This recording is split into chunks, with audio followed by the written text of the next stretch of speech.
Here's how to check if your TV is using local dimming or not.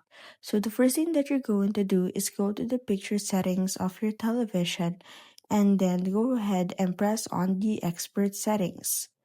After clicking on the expert settings, you'll be able to see there the configure advanced display settings to create your ideal viewing experience such as brightness, contrast, sharpness, color, tint, and apply picture settings and picture clarity settings. Once you press on expert settings, when you see that the brightness is on the very most of its setting, it means that you're not using a dim light color. You can also go ahead and change the contrast if you want.